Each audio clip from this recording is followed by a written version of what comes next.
Assalamu alaikum wa rahmatullah. Alhamdulillah wa salatu wa salamu ala rasulillah wa ba'd. Let's move to the next hadith. باب ما يقوله من دعي إلى طعام فتبعه غيره.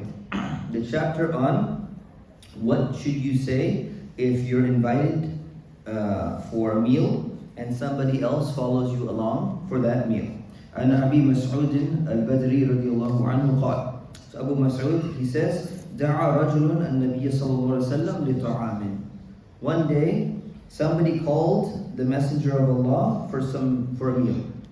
صنعه له خامس خمسة. So he made it for him, and he was going to be the fifth of 5 people. So there were 4 other people who were invited. فَتَبِعَهُمْ رَجُلٌ. So these people were all headed towards the meal, and another person joined the group. فَلَمَّا بَلَغَ الْبَابِ قَالَ النَّبِيُّ صَلَّى اللَّهُ عَلَيْهِ وسلم. When he reached the door of the man, the Prophet peace be upon him said to him, إِنَّ هَذَا تَبِعَنَا. So this guy, he followed us along. We were headed to the meal. فَإِنْ شِئْتَ أَنْ تَأْذَنَ لَهُ وَإِنْ شِئْتَ رَجَعَ. If you like, you can allow him in, and if you like, he can leave. Basically, you have the option. We're not going to force you to take this person. قال بل آذن له يا رسول الله.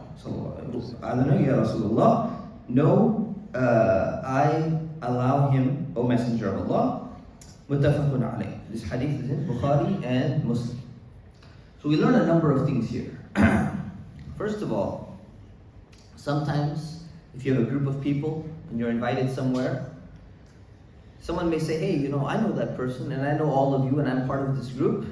Do you mind if I tag along? There's no way to call the person in advance. There's no way to send them a text message and say, hey, you know what? We would like Brother Muhammad to come and join us. Is there space for him, or do you mind? It's hard to do that. So what did they do? The Messenger of Allah, he didn't turn away the person and say, you know what? Sorry, you weren't invited. So it's only us, and you left it.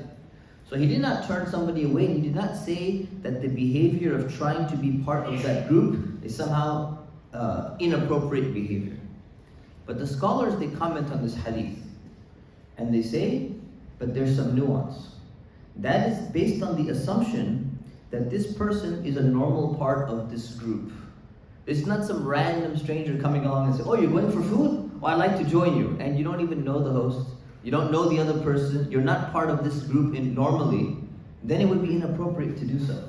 So this is based on the assumption, and it's a very strong assumption, that the host most probably knew this person.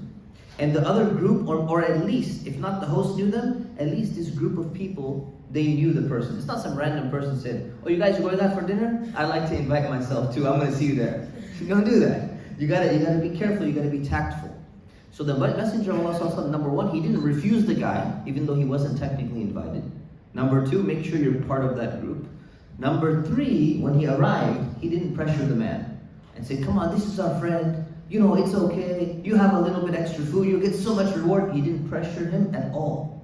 He said, listen, this other person tagged along and he didn't have anything to do and he wanted to eat with us too. If you want, completely your choice. This is known as khiyar in economics as well, and it applies to invitations. If you like, it's perfectly fine. You can let him in if you're comfortable with that. If you're not comfortable, there is no hard feelings at all.